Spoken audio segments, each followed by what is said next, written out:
Hello everyone. So today we are going to see something new, and that is going to be how we can access a file in the Spark, right?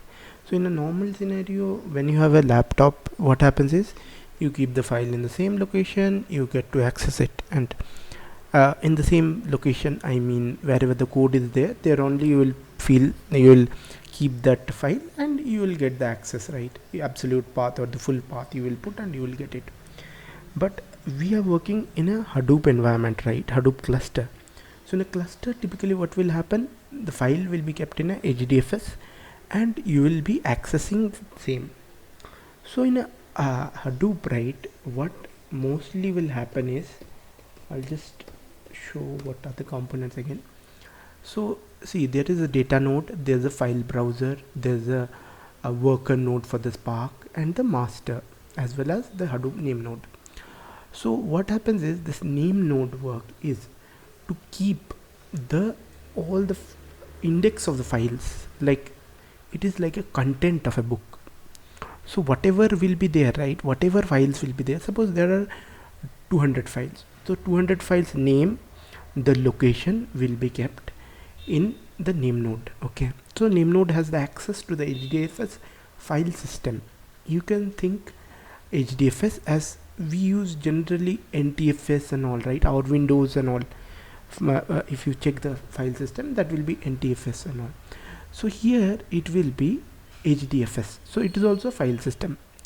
So now the next thing is, in the name node we are saying, right, so so now our question and our goal of this today is to access a CSV file and read it in a Spark. So what I have done is, previously we had seen, right, how we can open a like name node, or for that matter anything, like we will just put this one, this, suppose this the same thing we have put here, right, the name of this. So it would open the Spark master. Likewise, if you want to open a name node, we would put this one, this, and it will open the name node. So once we open the name node, right, we I have already opened that for you guys, so that we can easily see that. So in the name node, what happens is, the question might come that while I upload the files, right, where does the files go? Generally what happens is, for every interface they give for HDFS they give an interface, the interface like this, for uploading a browser. So even if you go here and if you type the IP address of the name node, then colon 8088, then slash name, the same one which we had seen, right, the first site from which we had got this Docker, that site only, if you go in the GitHub, you will find this one. So this is nothing but, this IP address is nothing but the IP address of your name node. Now where is your name node? The name node is this one here. So what you need to do, you need to go into the name node, and if you do a if config, you will get the detail, right, the IP address, the way I showed you on the first day. So now what we can do here is, if we put this and we click and enter, you will get to this page. It will ask for a login, and from the login, if you put the username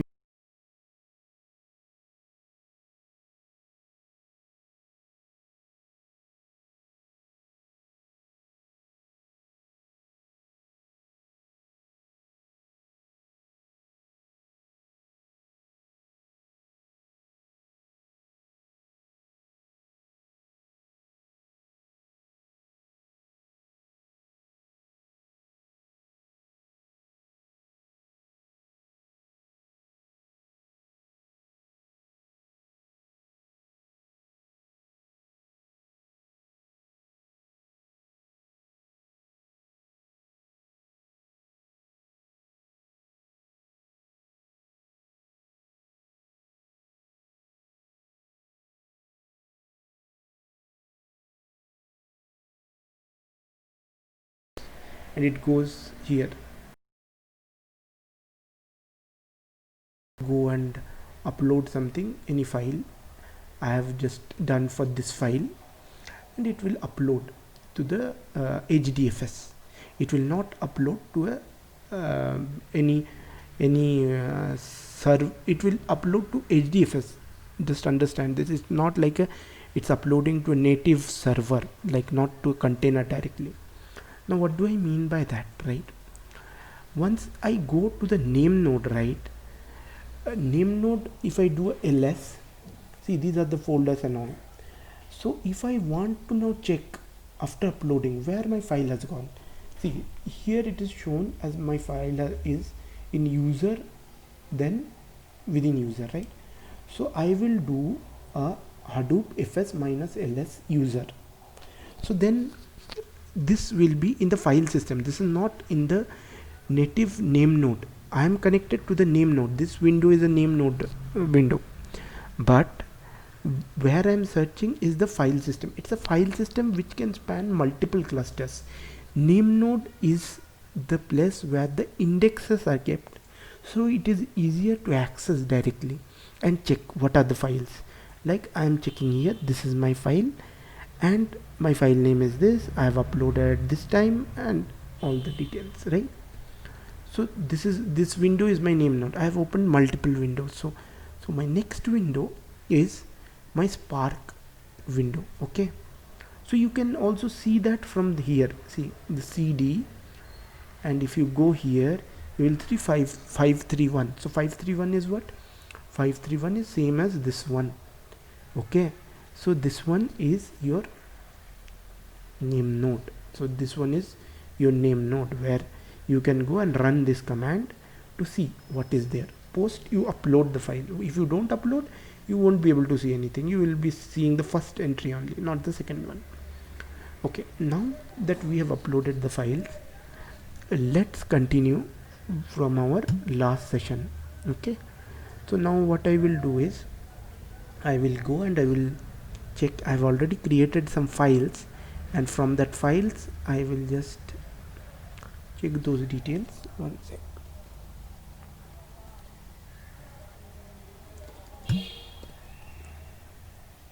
This is where I am in the 4CD. Some name is there, that is the name. You can validate the name from here and see, okay, this 4CD means which one? 4CD means this one. This is the Spark master. So I am doing everything in the Spark master, not in the name node. My name node is in the next tab. Okay, so now once I go and do this, I can see this many files. If you remember last time we had worked with the Spark hello, which was a dummy some file we were running. So now we will see what is our next file. Okay, so what is the name of the file? 02 infer CSV schema .py. So we will see what's inside it. So what I am trying to do, I am just trying to do give a name as we were giving previously and read the file. See, note here the path we have given is user sales info .csv. Okay, so that path is same as this path, right? See, user salesforce, that one. So confusion might come. You might think that the HDFS is something which remains on this name node, then, because this is the name node IP address. This is not like that. Name node is just like a gateway. You are accessing and you are seeing the files. The files are in the data node and all, but you are just accessing. Your gateway is name node. That's why this IP address is coming. Okay, so here we are giving the HDFS path, and then we are giving infer schema. So infer schema, what it will do, it will find out the schema of the file. What is the file type? Okay, so there can be different types. So this is the type of the file. So then there is a header true, that means it contains header, and at the end I will show the data. That's all. That's a simple code, right? So we go there. So last time, if you remember, the how we were opening and pasting in the VI was, this is the VI, and in the VI we were trying to do a command which was directly going and opening the file. With the VI command we're opening the file and we were seeing what is inside it. Okay, so generally what will happen is we will go and we will read a spark.read. This is everything, whatever we are doing, it is doing through SparkSession. This is Spark 2.0. This is not Spark context. Okay, this is the next version, and we will create a data frame. So most of the operations we are showing here is data frame, and it is reading a CSV. It is a simple code and it's having a header. The file is having a header. So now we will run the code by logging out. The logging out of it is this one. Okay, withColumn. And how do we run it? We will go here, we will put a 02, and then with that we do a infer CSV schema. Okay, so infer CSV schema will take the schema by itself. You don't have to define a schema. We can define also. We will see that later how we can define it. Okay, so we run it the way we were doing previously, and it goes and it runs and it would bring the output to our command line, because we are doing everything using the command line, if you remember. Okay, so see, our job has run, it is pretty fast. And now if we check, right, see, here is our data. So data is company, person, sales, then all this is the value, right? These are the values. Okay, and this is what is there in the file as well. Now the only thing, I can just show you the file also if you want. The file is here which I have uploaded. I'll just open it with the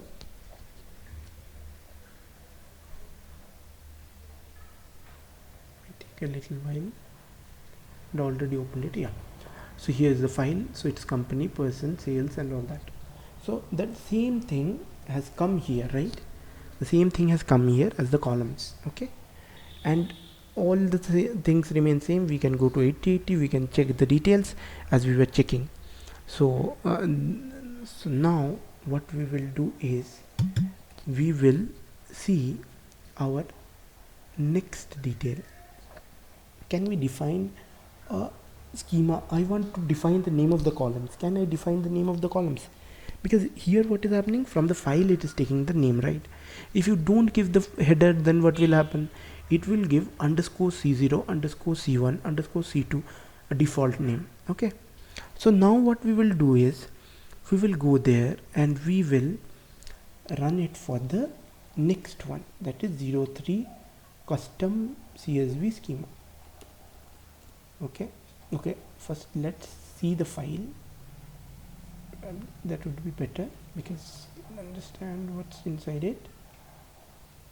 So now we go inside that and we do a custom schema, and see, inside this what we are doing is we are doing the same thing as we were doing in the previous one, only difference being that we are defining a schema.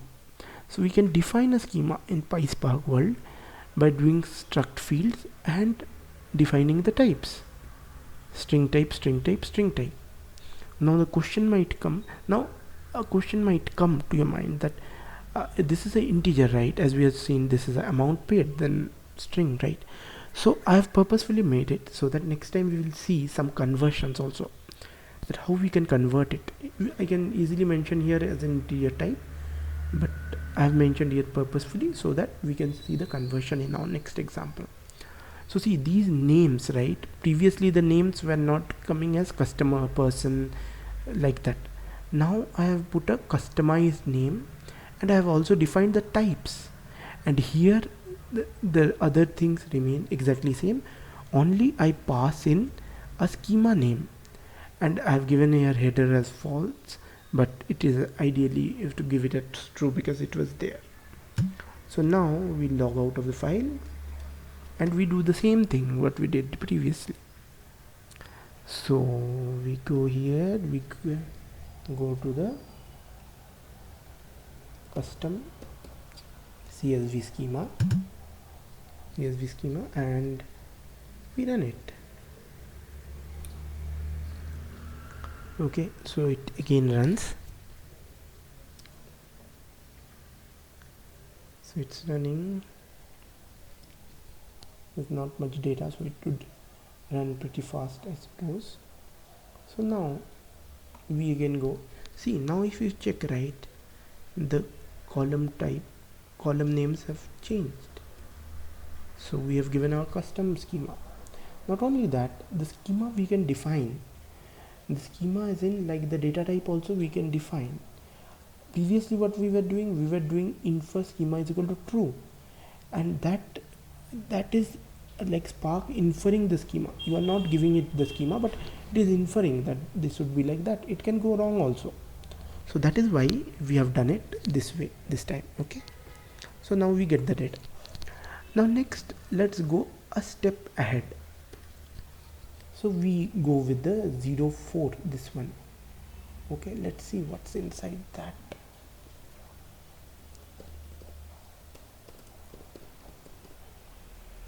So now what we do is, 1 second, error is there, 04 it would be, sorry, my mistake, 04 with schema.py. Okay, so here is now code. It is the same way what we have done, that is incremental. So what here we are doing, we have defined the type, right, and we were doing till this line here, if you see. But next we are finding the type, whether it's a data frame or a DD, and next to that we are changing the type of the field from string to integer. That's why I had kept this field as string. I could have made it as integer, but let it be string, then we will change it. Okay, so and next what we will do is we will get the schema. The schema here is that what I was telling, that it is inferring the schema is in the data type and the column name both. So now after that what I am doing, I am multiplying that amount paid field with a constant, okay, which is variable defined here, and it is 10. So remember, everywhere if you simply do df dot this thing, right, this right side of the equal to, but don't assign it to df, then it will not work, because the concept of Spark everywhere is you create new types, you don't modify. There is nothing like modify, because in a distributed system if you are trying to modify, right, then it entails to lots of issues. Okay, so the structures of data frame and everything, functional programming also has come into the forefront because of this reason, that they go with this approach, that you are creating a new kind of, you can think of this like a variable. You are creating each type of this df and this df, right, this is, you are assigning a new, so you are creating a new one, you are removing the old and you are replacing, you are not modifying it. Okay, there's no modification concept here. So now we will go and we will see what's there. This one, right, will just come out, and now same thing we will do with 04 with column,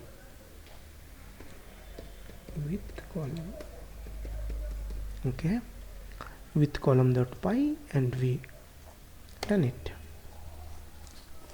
So now we have got many things to be done in that, right? We have done many things in it. So let's see whether everything comes.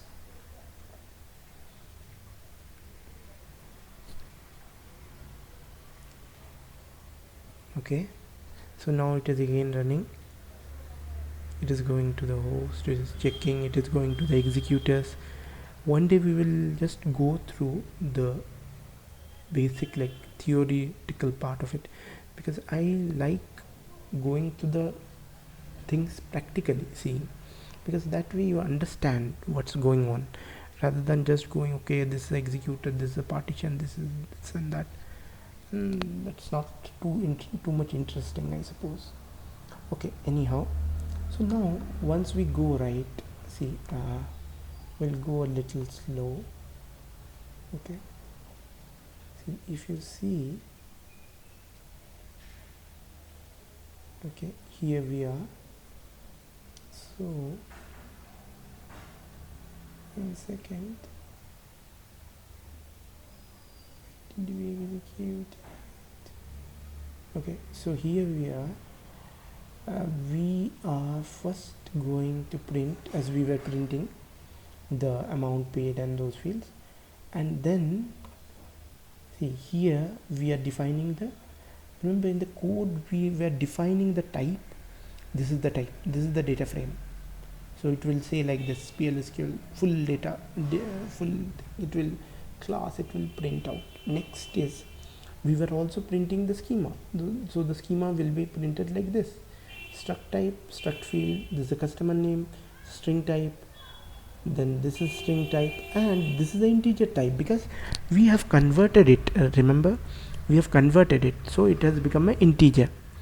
So now we have that, and we have this detail, and let's go down a little, scroll it down, and so now we get 2 point, yeah, so we were multiplying it with constant, if you remember, and the constant was 10, so it is coming properly till here, right? Now what happened to these? The problem with this is that these are having spaces in the front. So if you go, I have just cleared that data. If you go to the data which was previously there and which I have uploaded in the HDFS, that is like this. So if you keep like this, right, then there is a data type issue. For the others it will go fine, but this one it won't go fine because of this. So you have to take care of this kind of scenario. I've purposefully kept it so that you understand that when we take care in the Spark world, in the PySpark world, you have to take care of these things as well. Otherwise it will result in something like null and all, because the data types will not match if you have space, or if you have space in the end, beginning, or things like that. So you have to clean the data, and then you have to go ahead and do all your operations. So today we have learned till this. We are taking small steps. Next day we will be going with some other things. Slowly we will go into much deeper concepts, but as of now, today I think this is till this we will go, and you guys also try to do from yourself. I will upload this in the GitHub, and I will also give you the link. You guys can try it and let me know in case you face any issues. And if you still have any conceptual issues with respect to HDFS and the local file, then also you can tell me. I try to explain you where the HDFS is, where the others are. So I think today we can end our session here. We will see many more examples in the coming days. Thank you and goodbye.